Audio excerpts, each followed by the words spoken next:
Last time we said that we believed in God, the God who created the universe, made it perfect, put man on the earth to run it. But then when the first people disobeyed God, that left them and all their descendants, including us, separated from God. He wants to be our friend, but what's to be done with all the bad stuff we do? Well, God's answer is Jesus. Jesus was the name given to God the Son when he was born as a human baby. So how does God rescue people? By becoming a man himself. Now, someone might ask at this point, well, why do we need rescuing at all?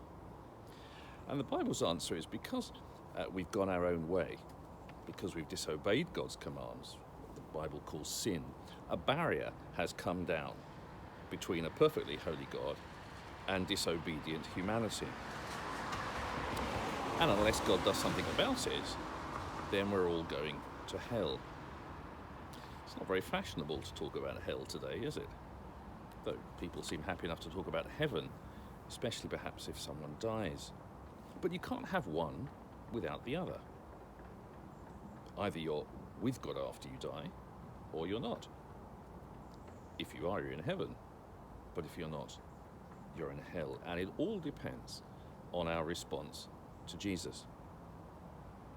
Now, at this point, put to one side all the lurid descriptions that might come into your mind about hell, and think of hell like this, as not being with God. And when you discover how great and amazing God is, hell, above all, is a place of regret. You won't just suffer being where you are, you'll suffer by knowing where you're not. But God doesn't want anyone to go to hell. And he's done something about it. He sent his son Jesus to live the perfect human life that we fail to live. Jesus did exactly what God the Father wanted him to do. And then he died, executed on a Roman cross, and paid the price for all our disobedience and wrongdoing. And then he came back to life, the resurrection, defeating death, which means death is not the end, but in fact the gateway into eternal life for all those who put their trust in Jesus. The Christian message is clear.